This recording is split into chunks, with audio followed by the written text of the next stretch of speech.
da pessoa de Jesus nesse mês de dezembro. E hoje nós vamos falar de uma maneira um pouco diferente, mas ao mesmo tempo, um fato histórico que aconteceu com a pessoa de Jesus, ainda bebê. Capítulo 2 do Evangelho de Lucas.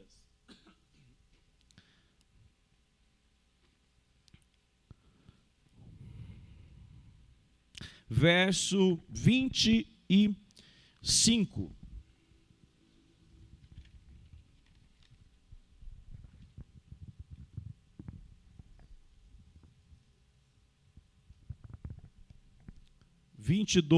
Perdão, 2:25. Diz assim a palavra do Senhor. Em Jerusalém havia um homem chamado Simeão. Este homem era justo e piedoso e esperava a consolação de Israel. E o Espírito Santo estava sobre ele. Ele tinha recebido uma revelação do Espírito Santo de que não morreria antes de ver o Cristo do Senhor. Movido pelo Espírito Santo, pelo Espírito, ele foi ao templo.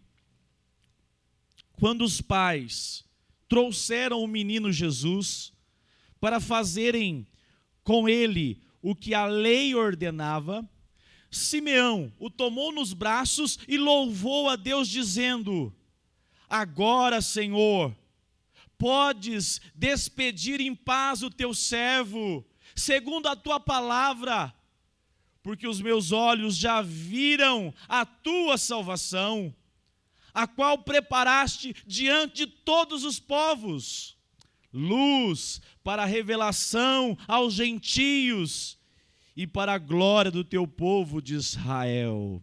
Até aqui, oremos mais uma vez. Senhor, obrigado por esta noite, obrigado por cada família, por cada irmão, obrigado, Senhor, por esta igreja.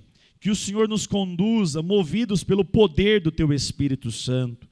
Que o Senhor levante no nosso meio, Senhor, homens comprometidos contigo, mulheres sensíveis à Tua voz, dedicadas ao trabalho. Que o Senhor nos ajude a amar a Tua palavra todos os dias.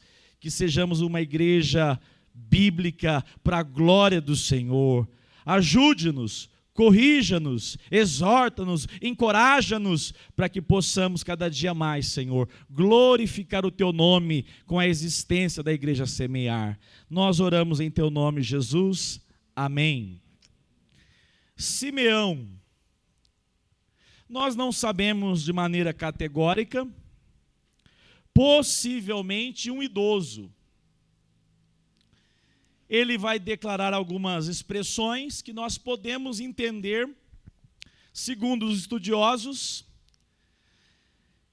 que ele era uma pessoa já anciã. O texto diz assim, verso 25, 2:25. Em Jerusalém havia um homem chamado Simeão. Não traz nenhuma outra ênfase. Não diz que ele é sumo sacerdote, não diz que ele é fariseu, não diz que ele é presbítero, não diz que ele é diácono, apresenta ele apenas pelo nome. E aqui começa um detalhe tão interessante, tão rico na história do povo de Deus. O povo de Deus é formado por milhares e milhares de pessoas que não têm nenhum título, que não tem muitas vezes uma função eclesiástica. Eu perdi meus números todos, viu? Mas eu desconfiei pela bandeira do Brasil. Então o pastor Hugo, que está falando comigo hoje, né? Que eu perdi meus números. Está lá, todo mundo lá, não é que o pastor tirou você da agenda, não. É que eu perdi os números, não está salvo o seu número lá, não aparece, né? Estávamos falando a respeito de irmãos e irmãs que são anônimas, mas que trabalham no corpo de Cristo. O que é isso? Envolvimento com a igreja. Louvado seja Deus pela vida do pastor Hugo lá no Hospital de Clínicas, e louvado seja Deus pela vida da Nísia. Eu não sei como é que é, a Nísia deve ter um dia que deve demorar 36 horas, não é possível. que dá tempo de fazer tudo? Vocês já não pensaram nisso, não? Né? Temos que administrar isso melhor, viu, Nízia? Nos ajude. Vai dar conta de fazer tudo? Olha, se precisar de carona, tem carona. E agora visita as pessoas convalescentes no hospital de clínicas. O Rodrigo e a Michelle não sabem, mas naquela quarta já me falou, pastor, me passa o nome completo. Eu falei, calma, Nízia, que o homem já está saindo já. Não vai precisar visitar, não. É assim, né? Mas é um exemplo que eu poderia citar dezenas. Aqui e em todo lugar que eu congreguei. Deus sempre levantou pessoas, entre aspas, anônimos, dedicados, que têm a alegria de tirar a poeira ou cantar, de viver o Evangelho, porque crê no poder do Evangelho. E a igreja, ela é movida desta maneira. O pastor tem algumas honras, né? Tem algumas dádivas. Tem também os ônus também, né? Vai lá ver depois a postagem do pastor Jeremias Pereira. Quem segue o pastor Jeremias Pereira? Você está seguindo gente errada. Segue o Jeremias Pereira no Instagram. Viu?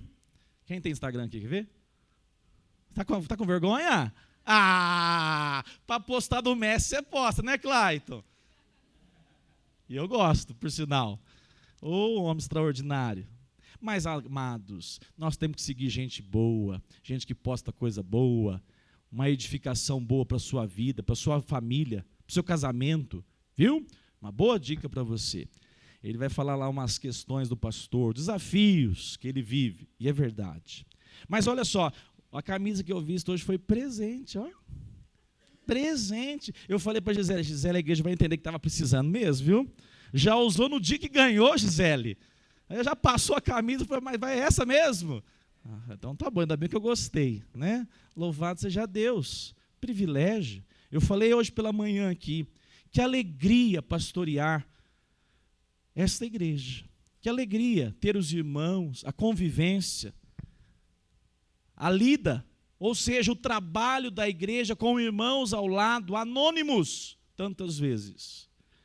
A igreja conhece e reconhece, porque é para a glória de Deus.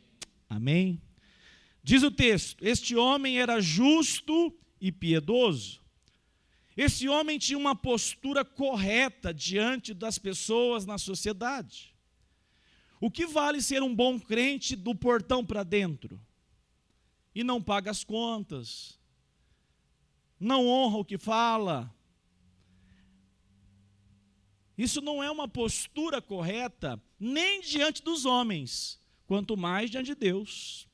E o texto bíblico diz que Simeão era homem justo, aquele que não tem prazer no engano, aquele que deseja aquilo que é correto, aquele que não pega aquilo que não é seu, aquilo que se compromete, porque não é perfeito, não, mas ele se policia, porque ele é um homem justo. Diz o texto que ele também é um homem piedoso. Qual é a diferença? Diz o texto, está com a Bíblia aberta aí? 25, agora ainda. Diz o texto, ora um homem justo e piedoso. Essa palavra piedoso é a palavra que nós tentamos entender e definir como alguém temente a Deus, sensível à voz de Deus, que valoriza a dádiva de conhecer Deus. Porque tantas pessoas, mencionei essa semana, tantas pessoas melhores do que eu poderiam ter recebido o chamado da salvação. Tantas pessoas melhores do que você e que não conhecem a salvação em Cristo Jesus. O texto diz assim que esse homem era piedoso, e ser uma pessoa piedosa é alguém que leva a Deus a sério, é alguém que de fato valoriza a caminhada com Jesus. Ele não tem uma Bíblia para acumular poeira, ele não tem uma Bíblia para ficar na estante. Um piedoso não é simplesmente alguém que tem uma prática apenas dominical, mas é alguém que estende o culto durante a segunda, a terça, a quarta. Quando ele percebe que está um pouco distante de Deus, ele fala: Senhor, não permita que o meu coração se desvie. Tantas coisas, Julinha, querem desviar o coração de uma adolescente. E aí, durante esse processo, você ouve a voz do Espírito de Deus e você fala assim: eu sou uma adolescente crente, então eu vou voltar para o Senhor. Eu sou um homem crente, então eu vou clamar misericórdia, porque eu pequei contra o Senhor. Mas ao invés de correr para o pecado, nós corremos para Cristo. A vida de uma pessoa piedosa, sensível a Deus, não é piegas, que é apenas uma roupagem. Hoje lá eu vi um líder lá, com a roupa toda branca, assim, né? Todo mundo uma roupa diferente, ele todo... Por quê? Porque na roupa se acredita que há uma relação espiritual. A base religiosa se apega a adereços. E não é esse tipo de relacionamento com Deus que o Senhor deseja para a sua igreja. Nós devemos agir com decência, usar as roupas com decência, claro, bom senso. Agora, não é a roupa que nos faz mais sensíveis a Deus ou menos sensíveis.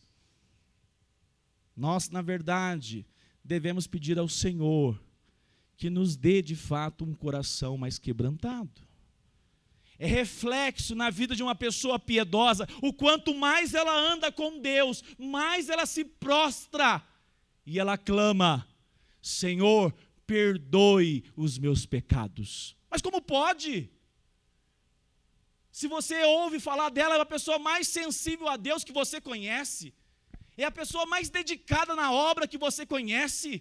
E quando você ouve uma oração, a caminhada dela é clamando pela misericórdia do Senhor, porque ela sabe que quanto mais sensível e mais próxima do Senhor, mais próxima da luz, mais ela enxerga o pecado na sua vida.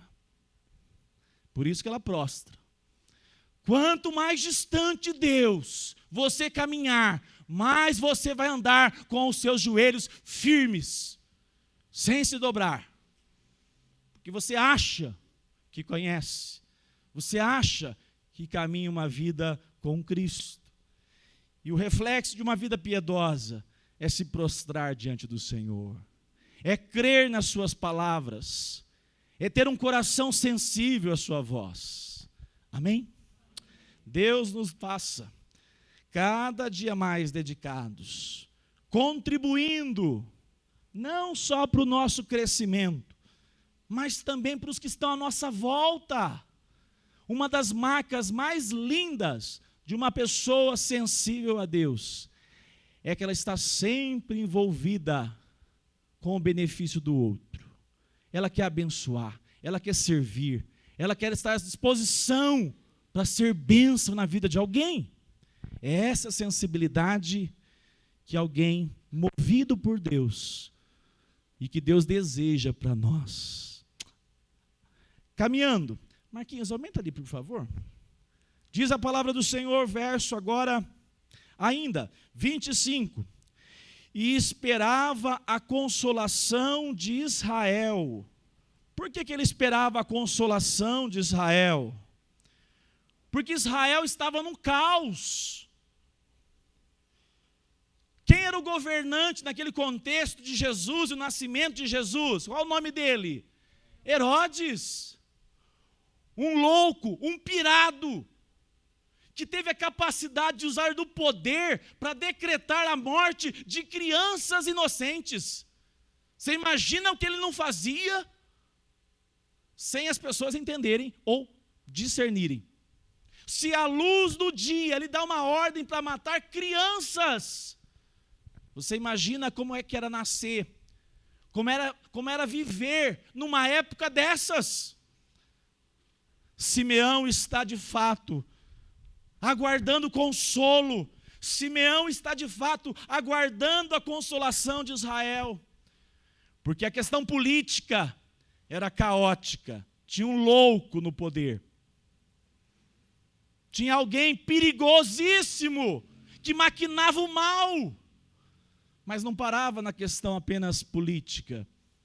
A questão religiosa era verdadeiramente uma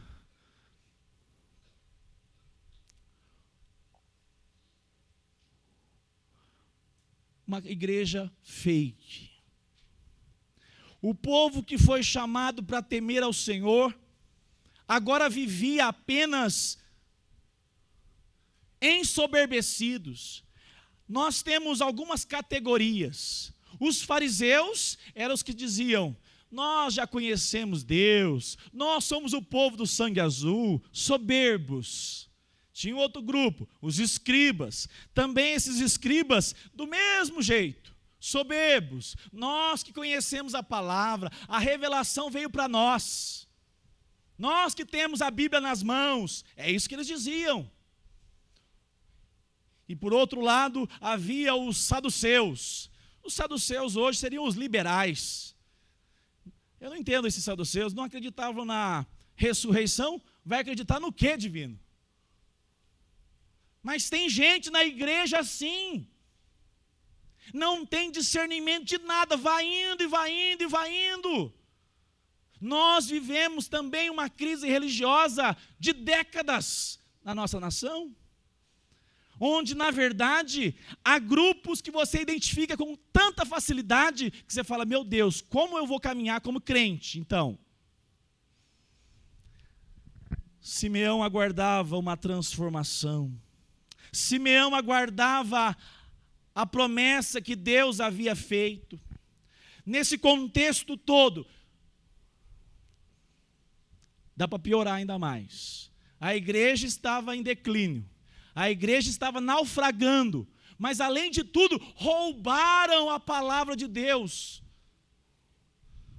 Mas o problema é que os próprios ladrões, foi a dureza do coração do povo. Quantos anos de silêncio sem uma profecia? Vocês estão, né? Vocês vão ler a Bíblia, hein? É isso mesmo. Agora que eu falei do The Chosen, todo mundo está indo para o The Chosen, ainda bem.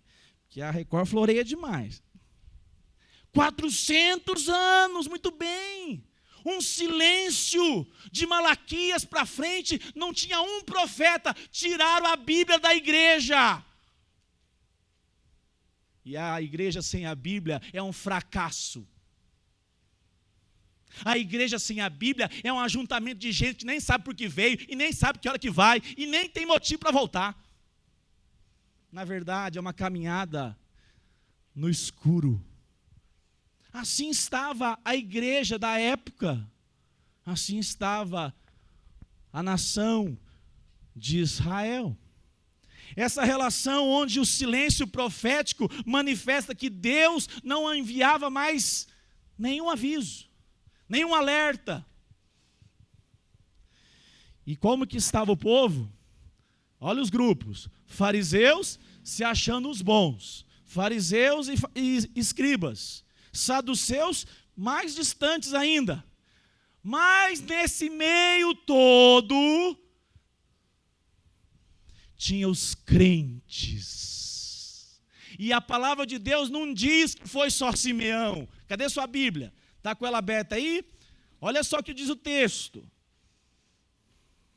Em meio a toda essa obscuridade, essa degradação, esse desespero, havia homens que tinham esperança, haviam homens que temiam a Deus com sinceridade, havia mulheres sensíveis, como foi Isabel, como foi Maria, que quando recebe a mensagem diz assim: eis-me aqui, Senhor, olha, cumpra em mim então o teu propósito, eu estou à disposição, a serva do Senhor está atenta à tua palavra. Acompanha comigo capítulo 2, verso 38, olha o que diz. Essa passagem aponta uma profetisa chamada Ana. Simeão aguardando. Ana vai dizer assim o texto no verso 38. E chegando naquela hora, dava graças a Deus e falava a respeito do menino a todos que esperavam. Quem esperava? Todos os que esperavam. Esperavam o quê? Esperavam o quê? Vocês estão acompanhando aí, gente? A redenção. Ou seja, a transformação do caos que estava instalado naquela sociedade. Havia um grupo. Eram todos? Não. Eu sempre digo isso. Eram pouquinhos? Também não. Eram muitos. A Bíblia não diz se era 5.000, se era 6.000, se era 100.000, mas havia um grupo de pessoas que continuava confiando de maneira sincera e aguardando aquilo que já tinha sido profetizado. Eles olhavam com esperança todos os dias, que um dia surgiria o Emanuel. Qual é o nome do Emanuel? Tradução? Só quem veio da escola dominical, né? Deus conosco. Eles aguardavam. Aguardavam desde qual época? Gênesis 3,15, muito bem, escola bíblica dominical. Aguardavam desde a promessa que Deus disse: eu trarei salvação sobre vocês, mesmo vocês sendo rebeldes. Eu curarei a rebeldia de vocês, eu tratarei o coração rebelde. Louvado seja Deus pelas suas misericórdias. O texto diz assim, que esse grupo agora estava aguardando, esse grupo tinha expectativa, eles esperavam, esse grupo de pessoas piedosas, que não levava a igreja de qualquer maneira, porque a igreja não é só ajuntamento. Ser igreja é confiar numa promessa, é viver em função de. É maravilhoso, porque quando você encontra um crente que está confiando nas promessas, ele anda diferente, ele vive diferente. De vez em quando você encontra um crente, eu perguntei esse dia para o Rogério, você tem que usar um desfibrilador. Você já viu aquele negócio assim? Tem uns crentes assim. Aí você usa aquele choque assim, ó. Quando é crente, sabe o que ele faz? Opa! É verdade. Deus falou comigo. Deus usou sua vida, esposa. Deus usou sua vida, irmão. Deus usou sua vida, pastor. Deus usou os céus e a terra que proclamam. Louvado seja Deus. Crente sempre tem uma oportunidade de ser despertado. Havia um grupo, mas um grupo seleto, porque na verdade, irmãos, entenda a dádiva. Entre tantos, Deus resolveu se revelar a alguns. É assim. Se ele quisesse todo mundo, ele fazia todo mundo. Mas não. Ele resolveu se revelar. E na vida daquele que ele se revelou, esses aguardam, esses esperam. E diz o texto, que eles aguardavam, que eles estavam esperando a redenção, a salvação de Israel. Eu falei pela manhã, que salvação era essa? Ter um novo imperador, ter um rei judeu, a nação de Israel ser a nação mais importante da terra. Isso são migalhas, isso são migalhas. Os homens que aguardam nisso, não passam desta vida, a satisfação dura no máximo 80, 100 anos. Mas Israel aguardava a redenção eterna de um povo que viveria, desfrutaria eternamente da presença do seu rei.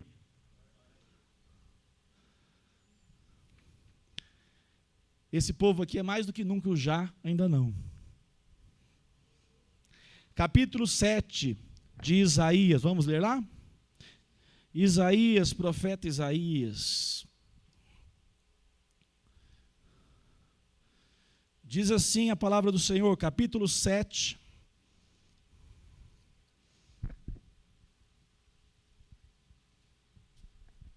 verso 14.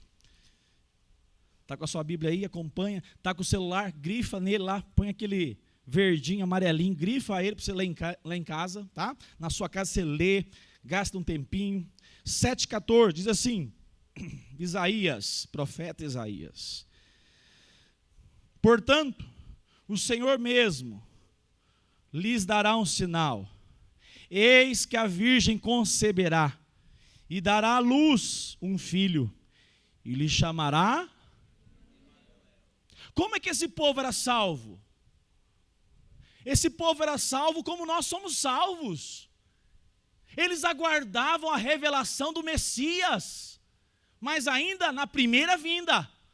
Eles eram salvos quando eles morriam, mas morriam crendo que Jesus viria um dia, o Salvador. E muitos morreram, mas foram abraçados pelo próprio Senhor Jesus. Eu imagino a cena, né? Jesus falando, eu não cheguei no meu tempo ainda, mas você já é meu. Vem desfrutar comigo. Todos aqueles no Antigo Testamento que confiavam e que aguardavam na revelação do Messias, eram salvos. É esse o princípio. Não é pelo cumprimento da lei. A lei era um guia. Mas alguém conseguiu cumprir a lei plenamente? Jamais. Senão ninguém seria salvo.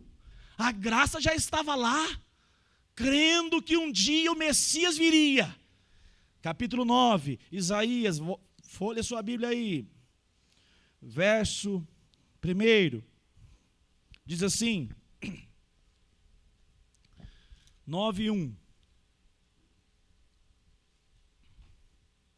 Mas a terra estava aflita, mas para a terra que estava aflita, não continuará a escuridão. Deus, nos primeiros tempos, tornou desprezível a terra de Zebulon e a terra de Naftali, mas, nos últimos tempos, tornará glorioso o caminho do mar, além do Jordão, Galileia dos gentios. Vamos juntos o verso 2, bem forte. Vamos até o verso 7, vamos lá, bem forte. O povo que andava em trevas viu grande luz, e aos que viviam na região da sombra da morte, resplandeceu-lhes a luz. Tu, Senhor, tem multiplicado este povo, e aumentaste a sua alegria. Eles se alegraram diante de ti, como se alegram no tempo da colheita, e como exultam quando repartem os despojos, porque tu quebraste o jugo que pesava sobre ele. Vamos voltar no 4, bem forte. Porque tu quebraste o jugo que pesava sobre eles, a vara que lhes feria os ombros, e o cetro do seu opressor, como no dia da vitória sobre os midianitas, porque toda bota com que o guerreiro anda no tumulto da batalha, e toda roupa revolvida em sangue serão queimadas, servirão de pasto ao fogo, porque um menino nos nasceu, um filho se nos deu, o governo está sobre os seus ombros, e o seu nome será maravilhoso, conselheiro, Deus forte, Pai da eternidade, príncipe da paz.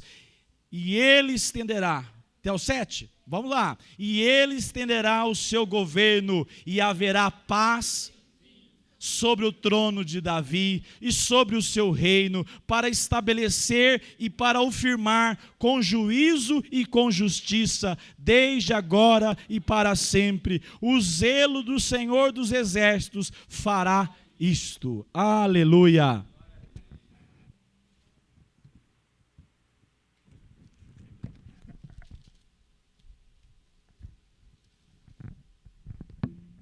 Diz o Paulo que aqui nessa igreja não faz calor.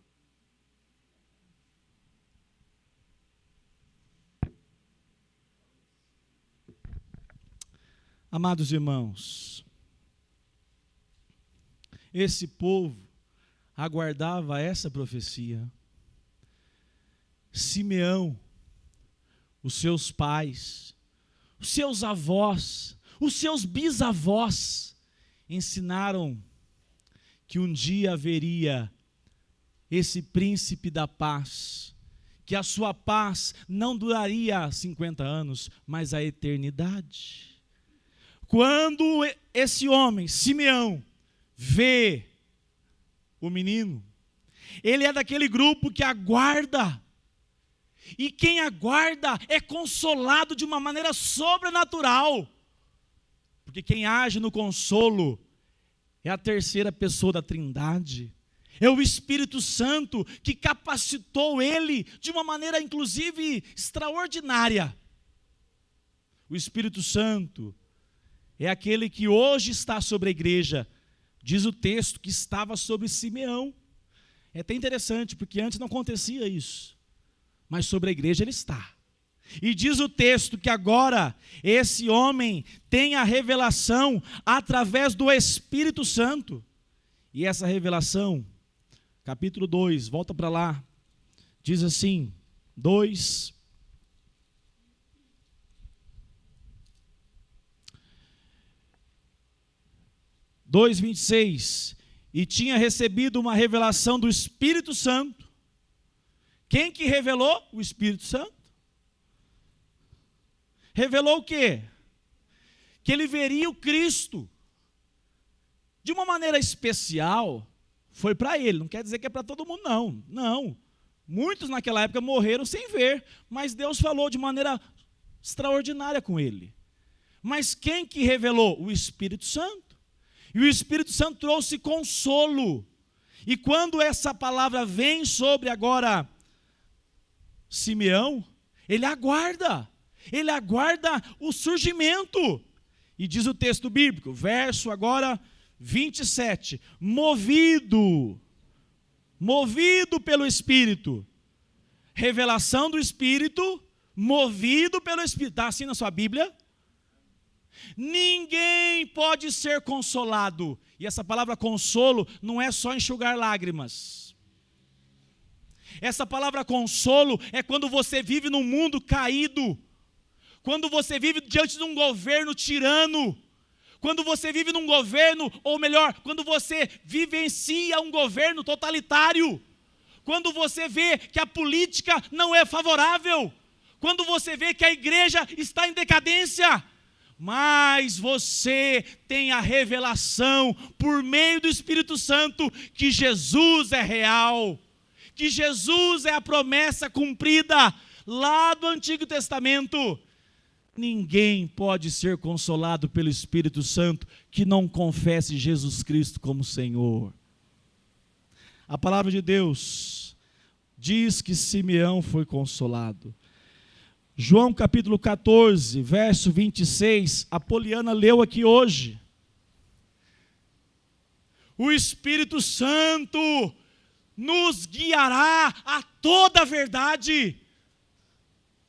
O que nós mais precisamos nos nossos dias é ter discernimento da verdade. E a verdade só existe na pessoa de Cristo Jesus. Se você quer de fato experimentar esperança, se você não quer cair num quadro depressivo irreversível, você precisa conhecer e experimentar a ação do Espírito Santo na sua vida, de modo que ele jogue foco, luz na pessoa de Cristo. A esperança dos homens, a esperança que não está num presidente, não está num rei, não está no Senado, não está nem mesmo nas igrejas famosas. A esperança que está no agir do Espírito de Deus. Jesus falou, se eu não for, eu não posso o quê? Jesus consolou assim os seus discípulos, não fiquem tristes. Se eu não for, eu não posso enviar o melhor presente que eu tenho para vocês. O que ele estava falando? que na vida de uma pessoa de cabeça branca, ele pode atravessar a vida toda com lutas. Você acha que Simeão não pagava aluguel? Não sei. Financiamento? Não sei. Dívidas? Não sei. Mas ele tinha problemas do dia a dia como você e eu. E já estava no fim da vida. Mas o que movia ele não eram suas posses, nem as dívidas. O que movia era a certeza que o Espírito de Deus havia revelado que ele conheceria o Messias. A grande pergunta é, meu irmão e minha irmã, você já foi consolado pelo Espírito Santo na sua vida? Porque se você não for consolado por Ele, nada vai trazer satisfação na sua alma. Nada vai resolver o conflito existencial que há dentro de você, dentro de nós. O Espírito Santo, lá em João 16:13, joga para nós, por favor, na tela, Cade. 16:13, diz assim: porém, quando vier o Espírito da verdade, ele os guiará em toda a verdade, e não falará por si mesmo, mas dirá tudo o que ouvir, e anunciará a vocês as coisas que estão. Quem quer saber as coisas que estão para acontecer? Só eu? Ué, a igreja não entendeu não, Você caminha com a esperança no Lula? Você caminha com a esperança no Bolsonaro? Você caminha com a esperança nos homens? Ou você caminha seguro que o futuro, você já sabe o que vai ser o fim, você está aguardando a chegada, a vinda, o retorno, porque na verdade tudo o que acontecerá já tem uma definição, é triunfo para a glória de Cristo. Eu só estou aguardando se a minha sobrinha Isabel vai caminhar com Jesus, vai amar a palavra. Eu estou aguardando se eu vou ter filhos. Amém? Em nome de Jesus. Quem está orando? Quem está orando? Eu quero conhecer essas coisas, porque o final eu já sei. Por quê? Porque o Espírito de Deus tem guiado a minha vida, a sua, pelo meio da verdade, que é a palavra do Senhor. O que guia a sua vida? Oh, irmão, você pode ser desapontado tanto nessa vida. Se você não for guiado pelo poder do Espírito Santo, se você não for guiado pela palavra do Senhor, você não encontrará consolo. Para nós caminharmos para o final, observe o verso 27. Diz assim, Lucas 2:27. Movido pelo Espírito, ele foi ao templo. Quando os pais trouxeram o menino Jesus, um bebê, o 8º dia, porque era no 8º dia que o menino era circuncidado, para fazer conforme a lei, Simeão o tomou nos braços, e nesse momento, pelo Espírito Santo, ele sabia que estava diante de Jesus, o Messias. Você já pensou, Maria Esther? Alguém pegar um bebê e falar, esse é o Salvador? Impossível, se não for pelo Espírito Santo. Você já pegar o Instagram? Já pensou em pegar o Instagram? E aquele tanto de gente lá querendo lacrar. Todo mundo querendo lacrar. E a mensagem é, se não nascer de novo, vamos para o texto bíblico, vamos ler ele todo. João 3, verso 5. Joga para nós. Na minha Bíblia eu vou abrir aqui. Olha só o que diz o texto. Vou continuar na minha Bíblia, deixa aceso. Obrigado, Paulo. 3, 5, diz assim. Jesus respondeu, em verdade lhe digo, quem não nascer da água e do Espírito não pode entrar no reino de Deus. O que é nascido da carne é carne, e o que é nascido do Espírito, opa! Não fique admirado porque eu dizer, vocês precisam nascer de novo. Pedro pregou, e no meio de uma multidão ele disse, deixa chover que você vai embora hoje 10 horas.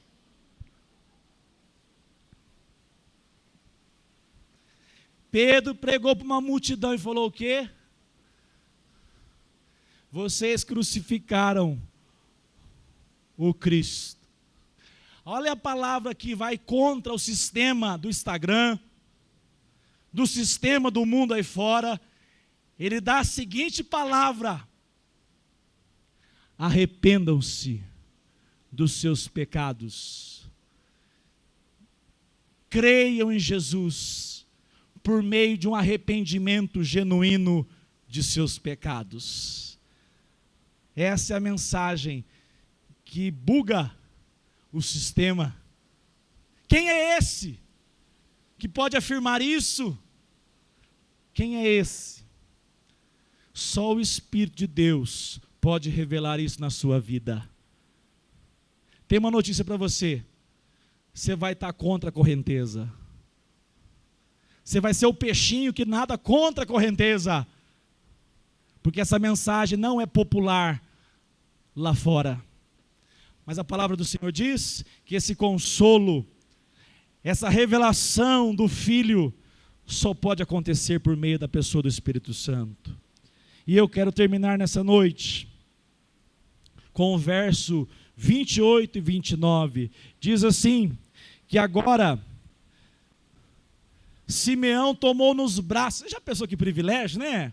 Eu fiquei com uma invejinha santa. Não tem inveja santa não, pastor. Pode parar com isso. Já pensou pegar Jesus no braço? A Isadora já derrete, ué. Pegou no braço. E se ele for pentecostal divino, saiu louvando ao Senhor. Presbiteriano, saiu louvando ao Senhor, falou, Senhor, controla meus pés, que eu estou cheio da graça do Senhor. Que alegria, Senhor, que alegria te louvar, que alegria exaltar o teu nome, porque o Senhor cumpriu as promessas, a verdadeira e maior promessa.